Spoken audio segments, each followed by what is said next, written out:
Square Enix. Hexadrive.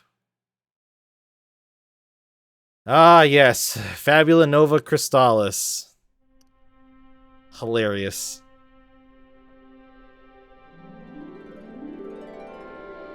Since the dawn of eternity, 4 lights of hope have shone upon the world.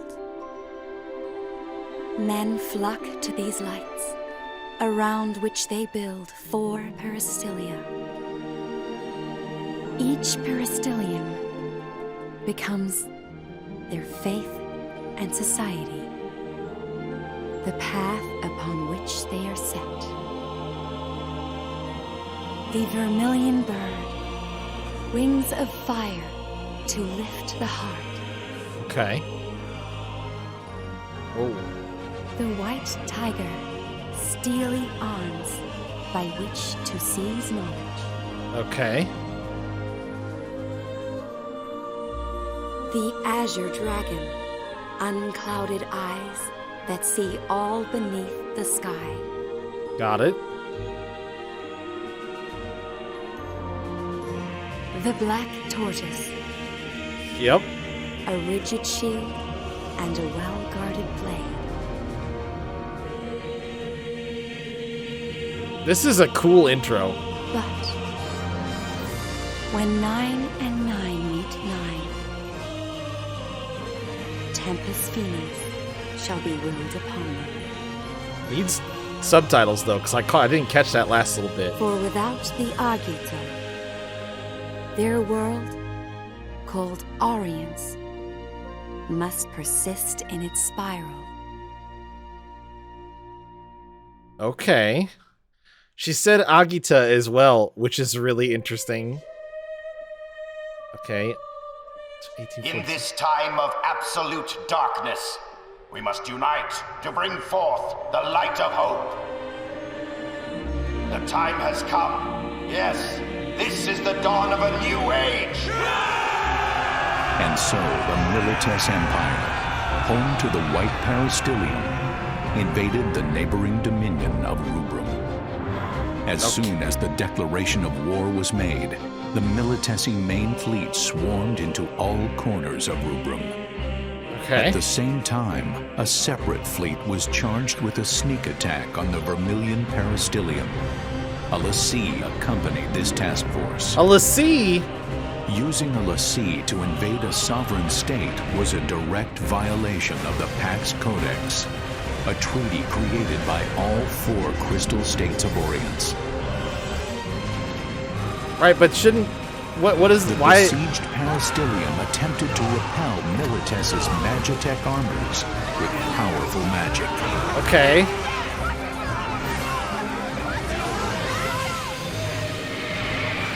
Not even the mighty warships could withstand the awesome power of the summoned Eidolons.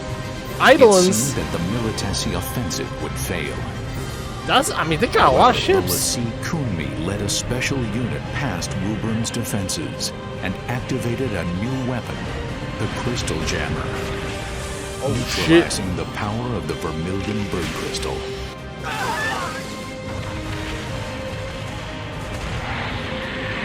Severed from the source of their magical powers, the Rubrum forces were quickly overwhelmed and overrun. Imperial Marshal Sid Olstein demanded of Chancellor Kalir Cheval VI, the leader of Rubrum, that he surrender and transfer the Vermilion Bird Crystal to Militesi control. Your crystal cannot protect you. Resistance is no longer an option. You have 6 hours. You must comply with our demands, or face the full might of our forces. In which case, I promise you, the roads of Rubrum will run red with the blood of her people.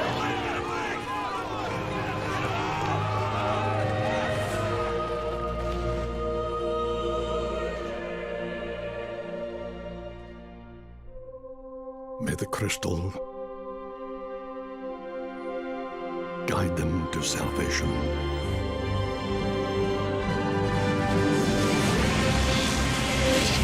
Oh.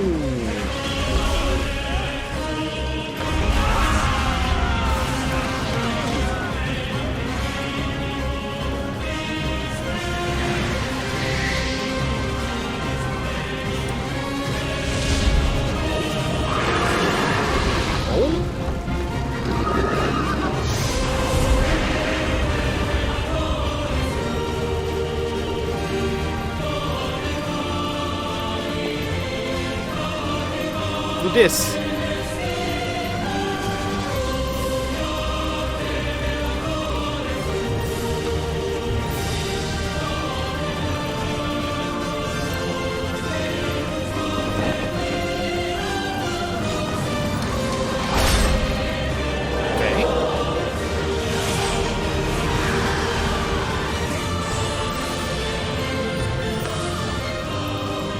When 999 meet 9, the depths of reason shall stir. When the seal of creation is broken, a voice like thunder shall sound, and thou shalt know. Teenagers rule the world. We have arrived. Great. Okay, that was a fucking lot. That was a lot.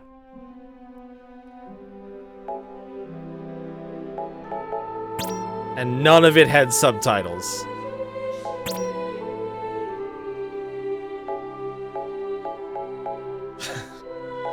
Good.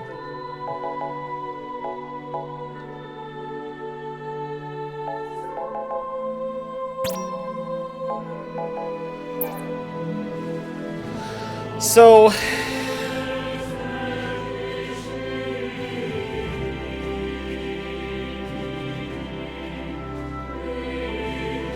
oh, there's a history. Oh, no there isn't.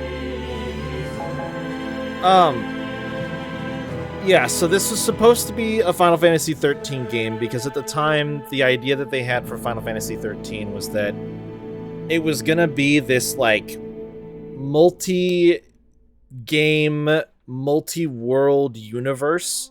Nova what was it? Nova something Crystallis. I already forgot. It said it at the beginning of that little intro that it played. Favo Nova Crystallis. Supposed to be like this joined thing, and this was supposed to be one of the worlds. All that shit completely fell apart. I noted that they mentioned Agita. Agita was one of the proposed or one of the working titles for one of the games, which I think Agita is the one that actually is going to replay the cutscene. Okay, I don't really want to rewatch it. Yeah, this one was originally Agito 13. Yep, and so this is what it turned into when the 13-averse sort of just fell apart due to mismanagement internally within Square Enix. Like, it was an interesting idea, but the problem is they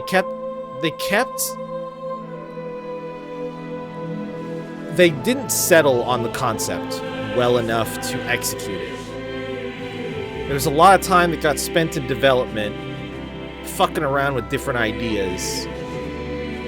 And I actually remember somewhat the original, like, it's basically just like a tech demo teaser trailer that they showed off that they said the working title was Agito, which they then took that tech, and most of that didn't even end up in 13. I feel like it ended up in 15.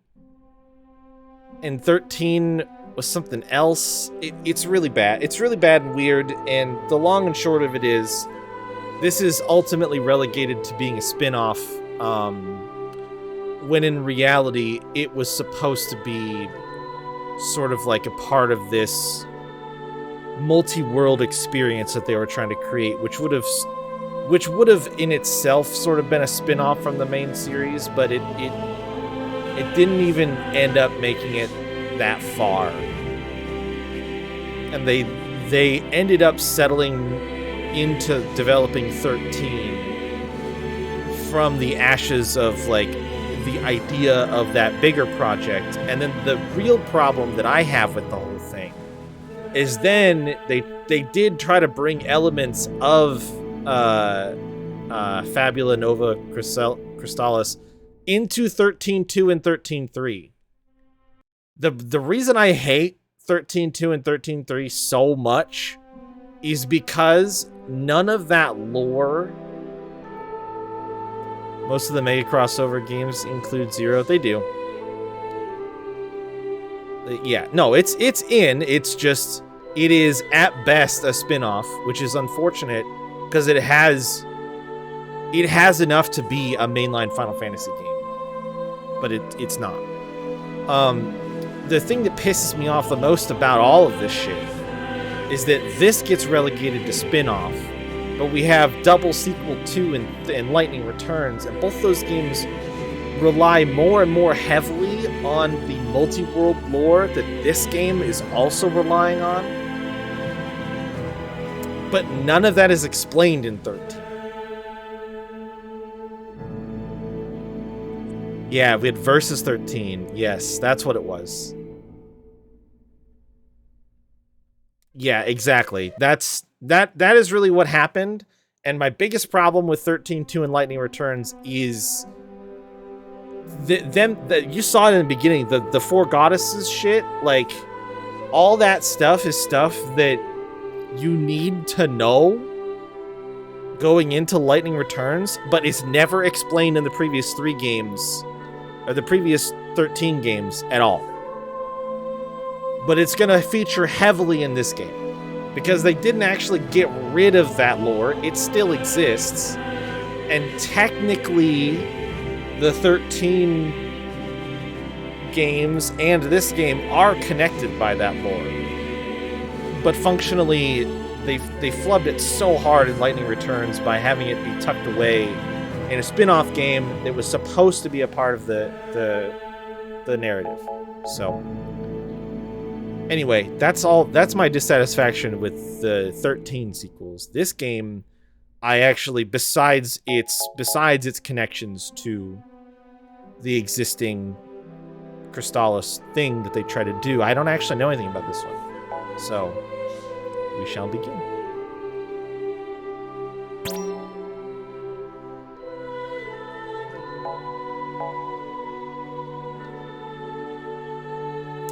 Versus 13 will make everything even more clear. Yeah, I'm sure it will.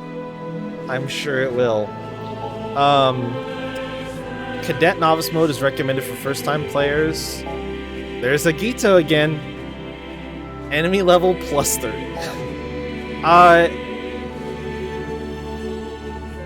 I think they could stuff their recommendation. I don't think I need to play on Cadet. What do you think, J-Hit?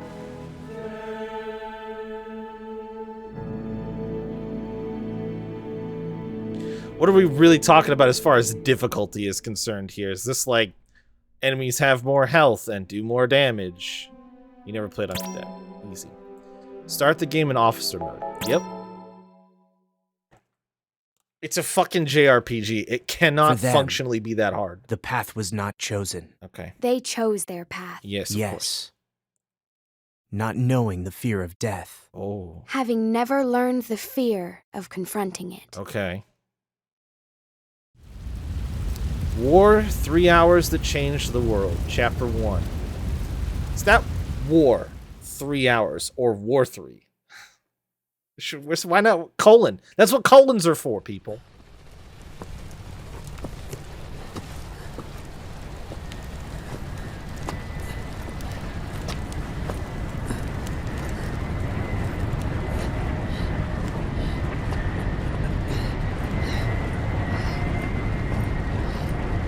Still have a ways to go.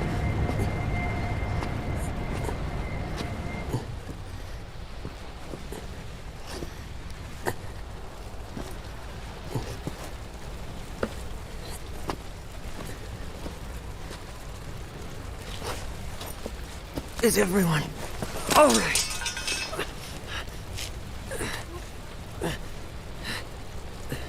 Have you seen a guy? A guy with a red cape? No, I haven't. You?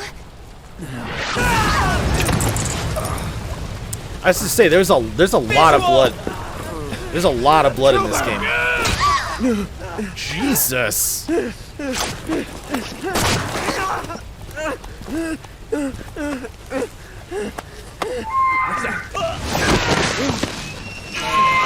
Chocobo!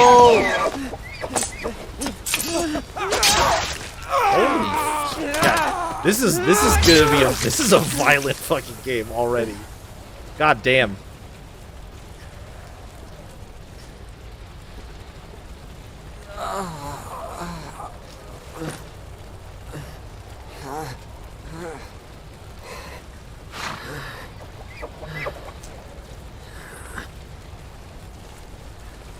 Teachery.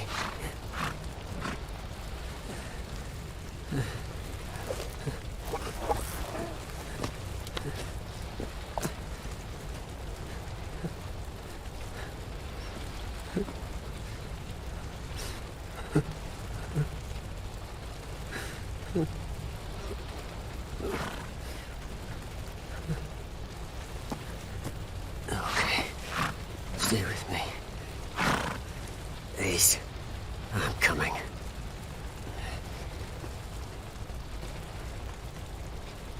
Ace is in Dissidia, right?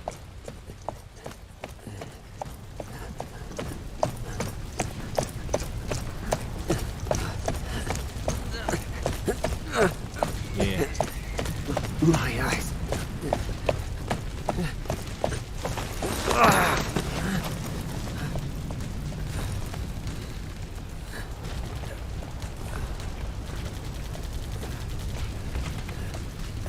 I have to find Ace. I kind of get it, but I'm also not 100% sure how I feel about the chocobo making horse sounds. I get it. Oh no. 40 minutes Teacher. later.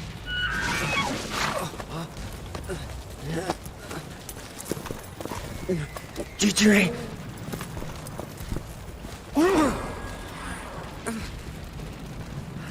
Magic not working.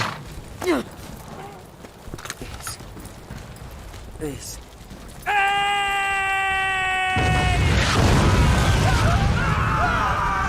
I'm here!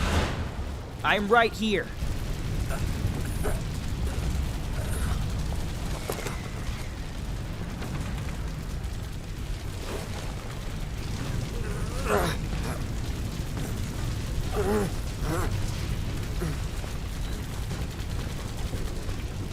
It's a rough start.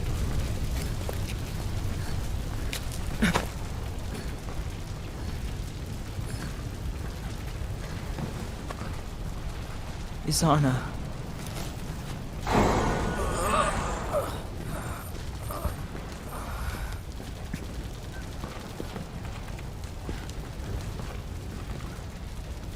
It's too late.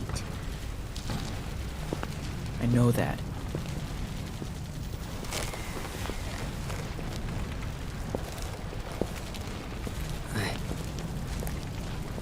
I know I could count on you.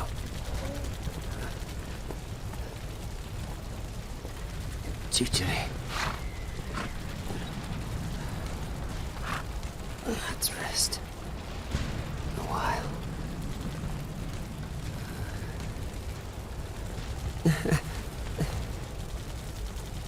I always thought that your name was weird.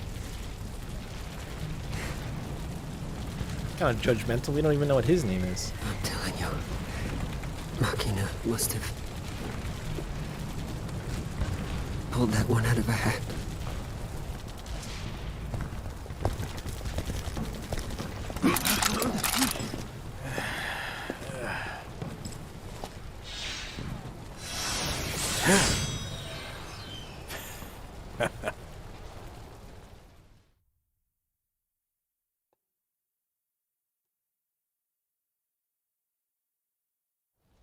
What do you think, girl?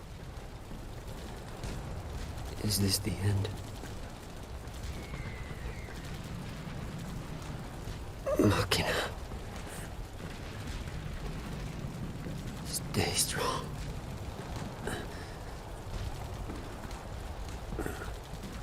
Rem.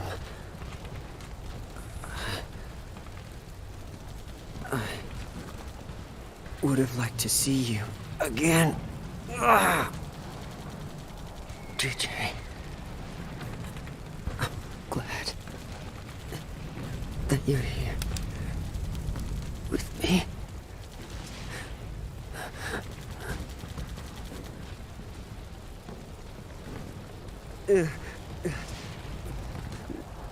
No.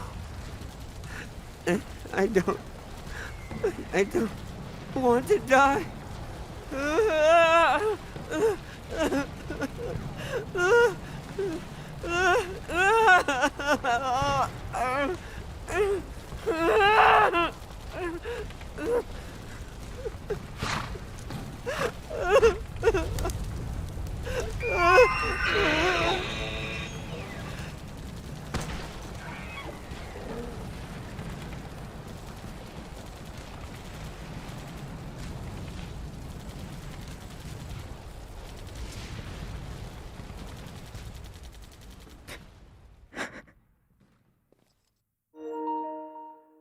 Oh no. This scene's blocked.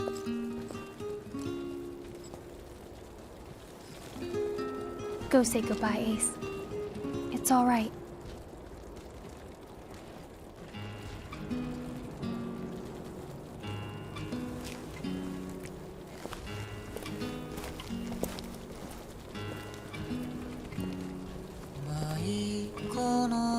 This is the music that I think is gonna get blocked.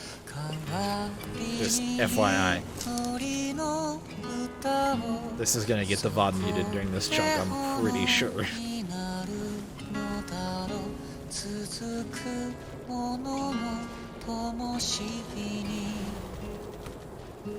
Bump of chicken? What does that mean?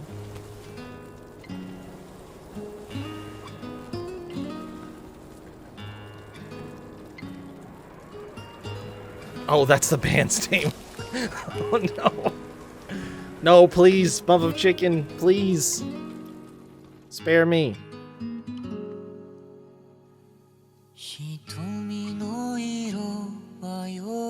This is a sad fucking 30 minutes, by the way.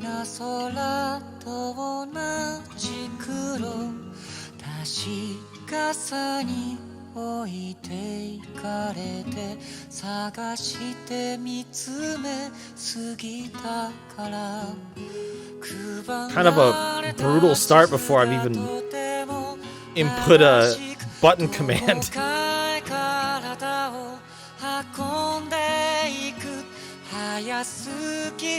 I haven't even moved a character yet.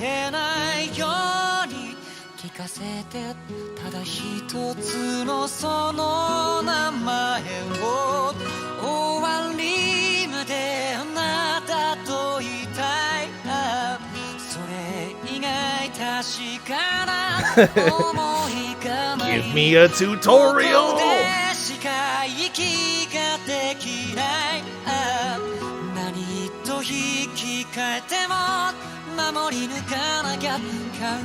It's not happy, yeah. It's like I said, this is a rough start.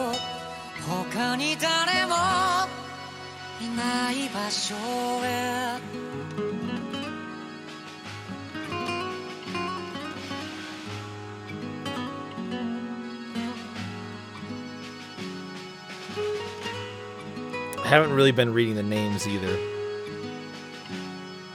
I don't know if there were any notables in that list.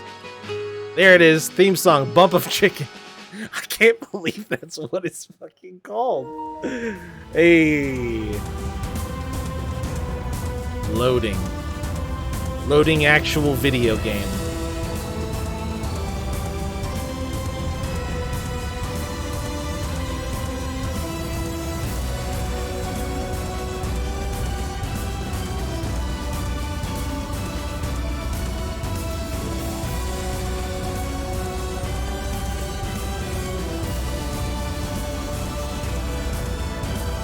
Begin. The life armlet grants you re-raise status. That's helpful. Yep. Tilt L to move, tilt R to look around, and press R3 to reset. Class 0. Respond. Class 0. Class 0 here. Good. The comm arrived safely. Praise be unto the warrior who lost his name. I am Kurasame. I'll be your CO. Commanding officer. Your objective. Locate the Empire's crystal jammer. Yep. Then neutralize it to restore the crystal. Of course. Understood. Seems like a thing I should have done to start with. Why couldn't I use magic? May the crystal guide you. Right, yep, just, oh, mission orders, Kupo. Go through the grate to the terrace. Okay, really fast. Square to draw your weapon and attack them. Adjust button layout from the field menu. I have playing cards.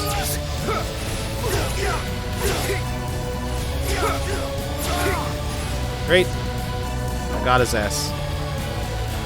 R1 to lock on to fallen enemies. Then press square to harvest Phantom.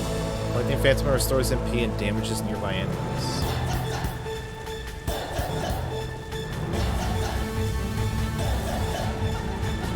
Okay.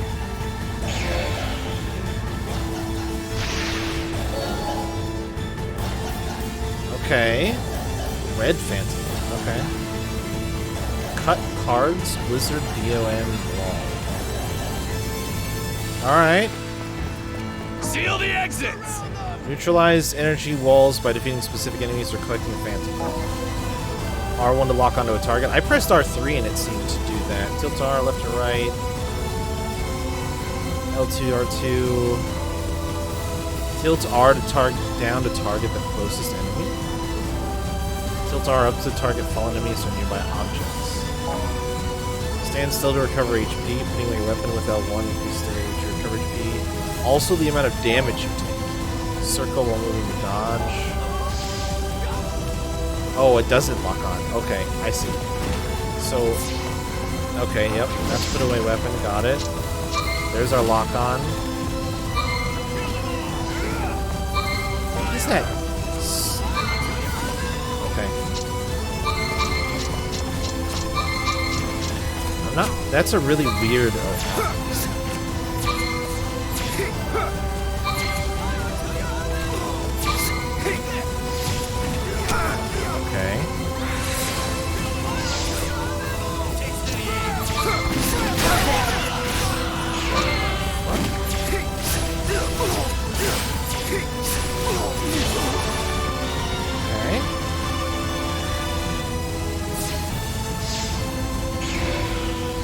You only have so long to grab the Phantoma from him, though. Interesting.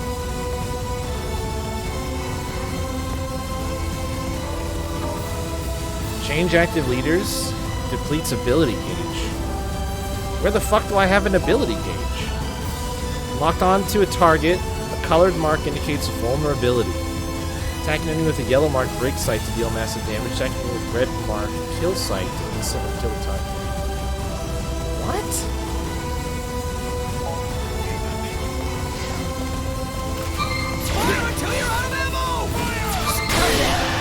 Okay. Is there like a timing element to it?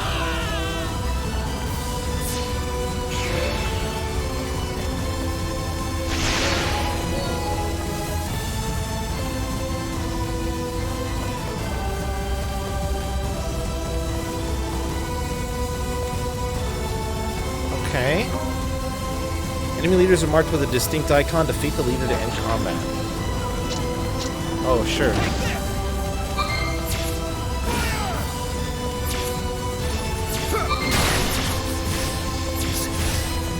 Okay, I see. Let's cut cards.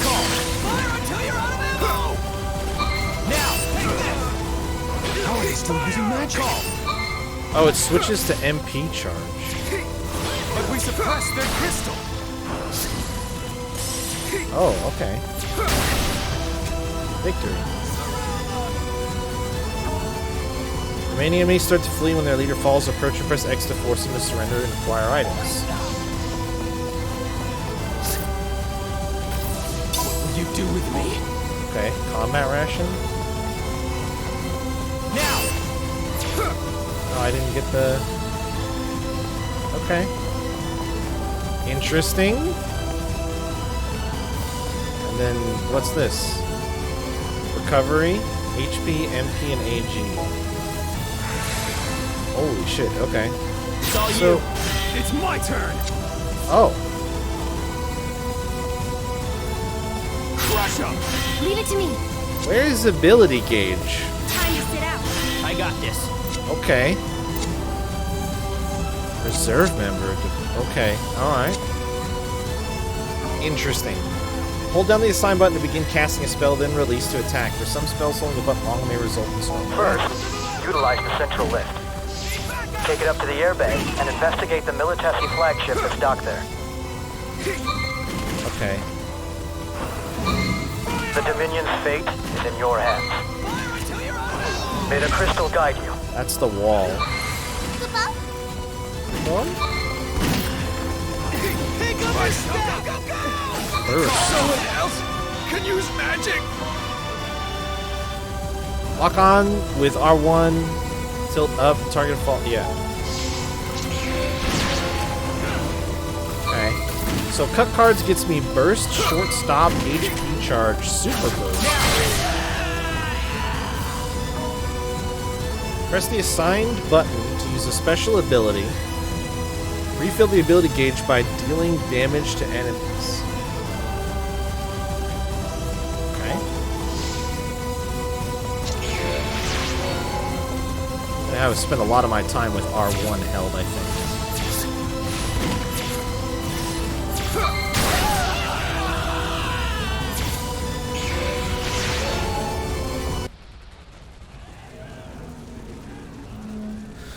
It's a lot to absorb all at once.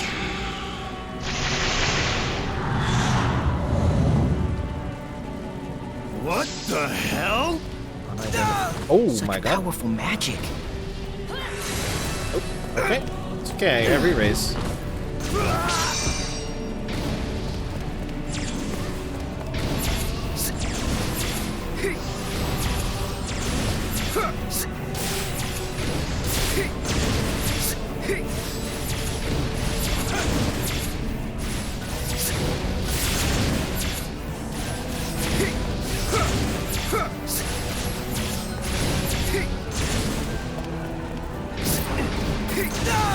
Ouch.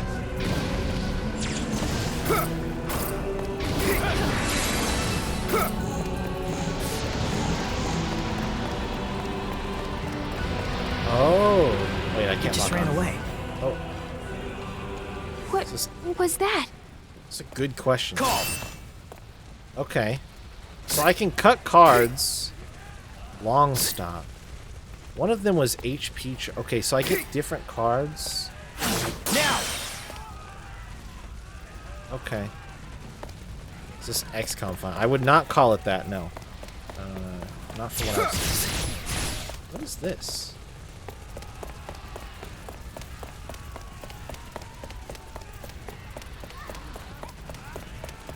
So can I...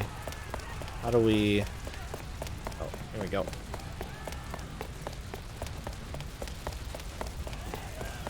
What's that? Knowing tag. Okay. There's tiny little sparkles on the ground, is what I just learned. Barely perceptible sparkles on the ground.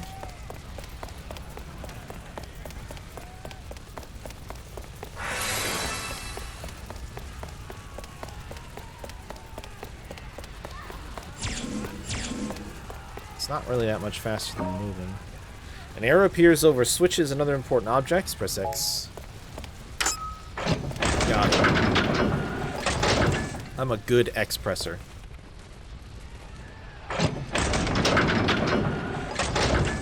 We've spotted the enemy unit. Preparing to engage. Okay. Get in position. Okay. Prepare for landing. So Queen here. I can't. What is it? There we go. Just testing the line. Keep the lines clear of your nonsense. Nonsense? What about you? The operation is proceeding as planned. Same here. Same. What's your status? Everything's buttery smooth over here. 8. I'm busy punching people. Busy. Okay, good. Well, sounds like we're all on schedule. I want to meet 8.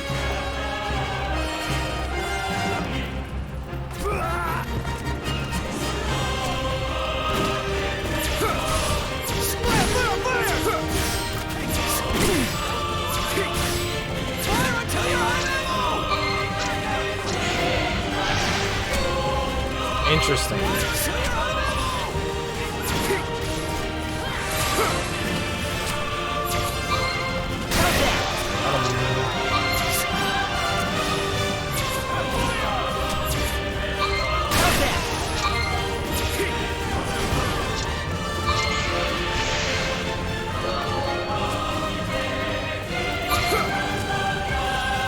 So the playing cards have a long travel time.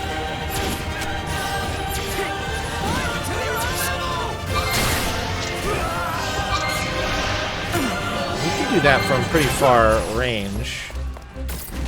So MP charge. What's first? Oh, a lot of damage. Holy shit. Okay.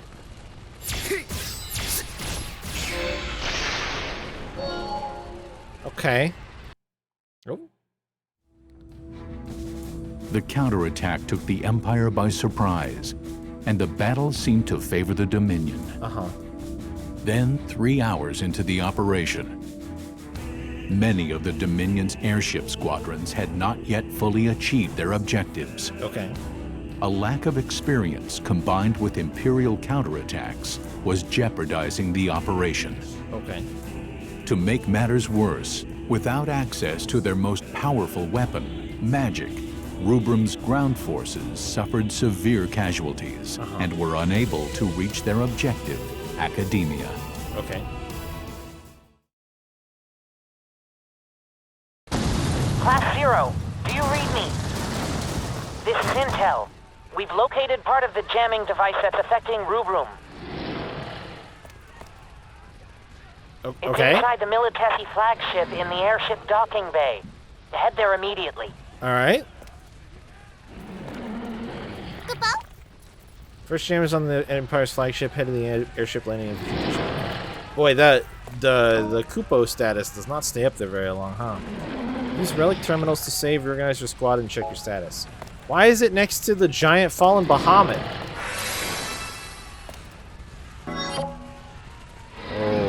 Okay.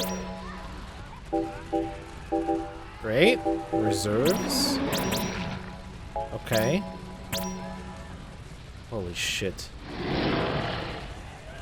Playing cards, lance, jump, fire, RF. Cards, blizzard. Cura, block, wall. Okay, yep, sure.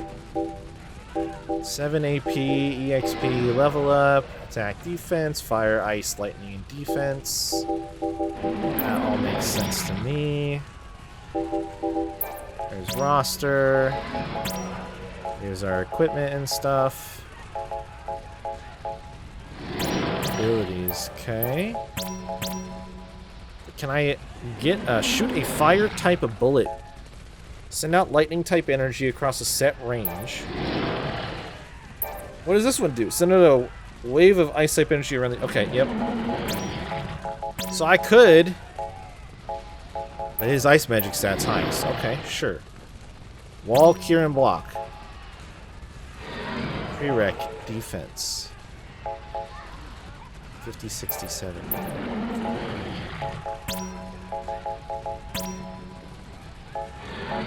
Okay, I got you. Okay. Which is why she gets Cura instead of Cure. Got it. Promotion.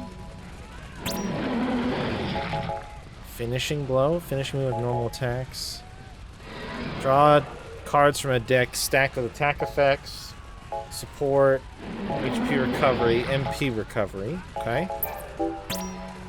New ability has been unlocked. Accelerate. Movement speed. Jump power up. Oh, he's a Dragoon. Critical hit rate of jump. Reduce AG cost. Okay. Divine Judgment. Kubrick ring. Longsword.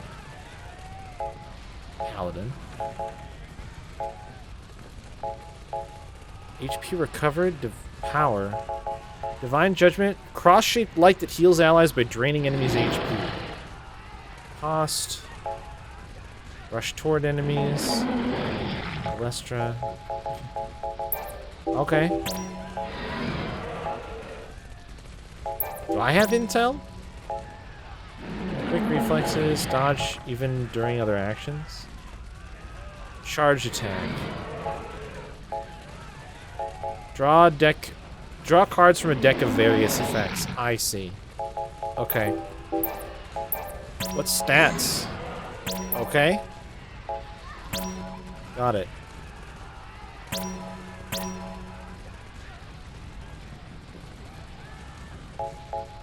Cool. What's wrong, buddy?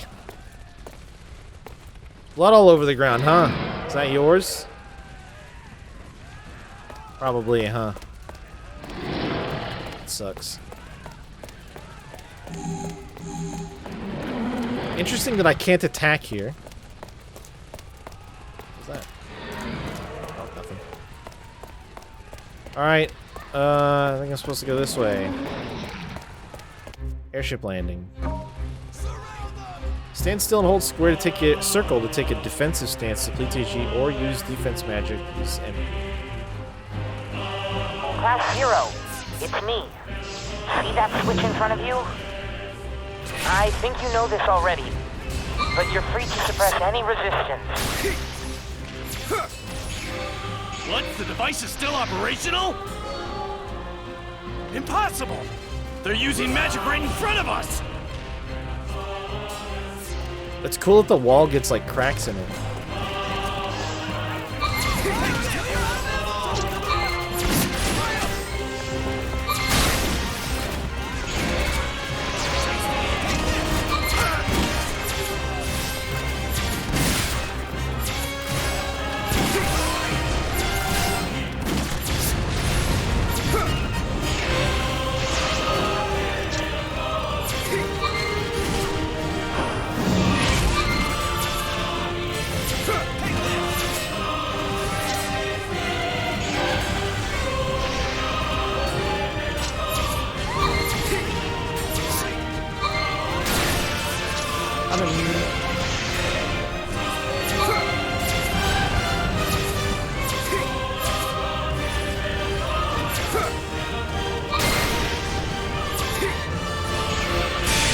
Extra funny when you want to KO something.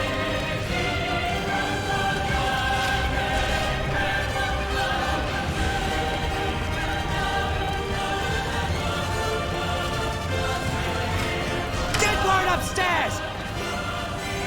Prepare to deploy!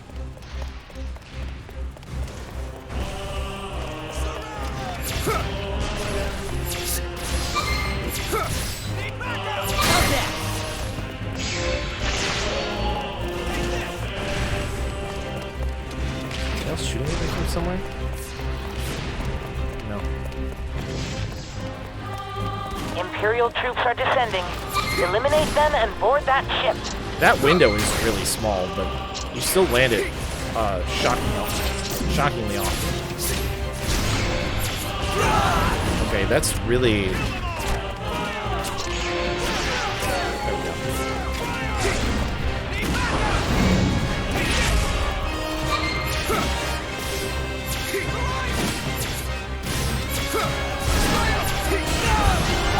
Oh, we got past it.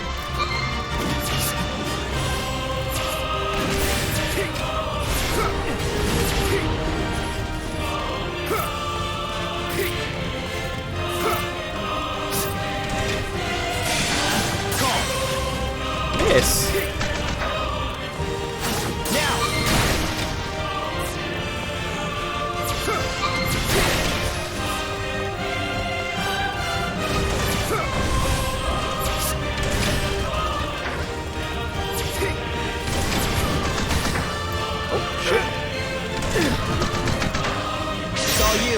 It's my turn!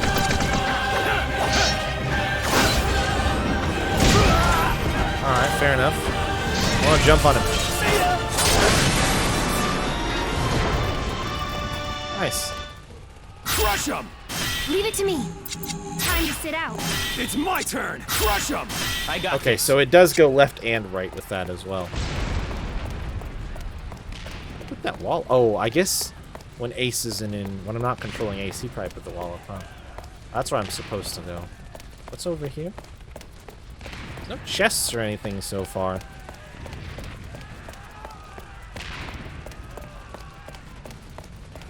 Alright. Got it. That wall lasts a really long time, huh?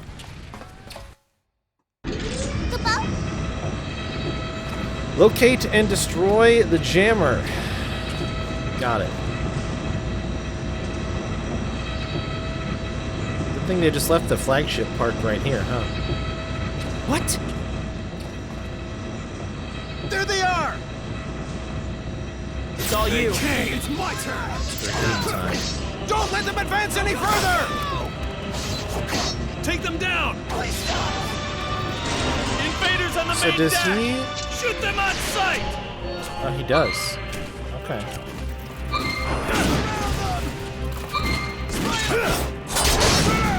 Oh. You're out of ammo!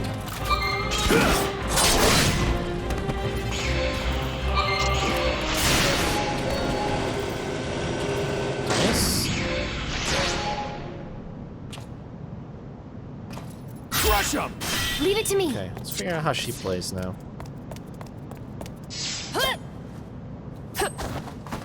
There's that, yeah. It's interesting that there's, like, directional attacks. Mine. Oh. That's interesting. Must have to have an enemy to target? The signal's coming from just beyond there. Take it out. Oh, it's like an AoE around it. Okay, and that's...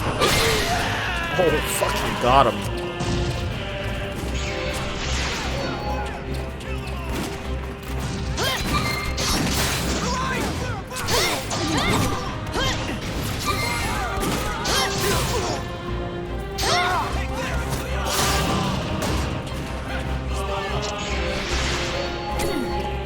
You can do multiple targets at once with that, which is nice.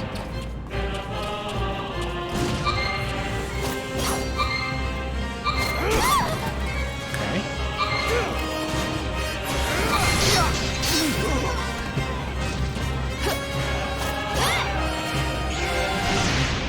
It is interesting. Close the barrier! To the right!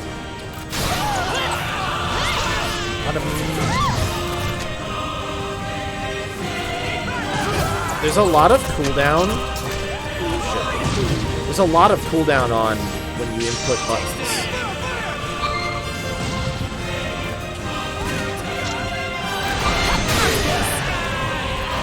That just worked, huh? And harvesting the Phantoma is kind of weird. Does it keep hitting? Not often.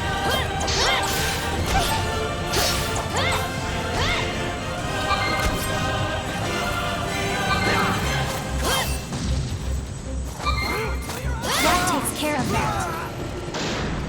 Use the magicite to destroy it. How do you even get up there to that guy? Did he get away? Mine. Well, I want to... How did we... I thought...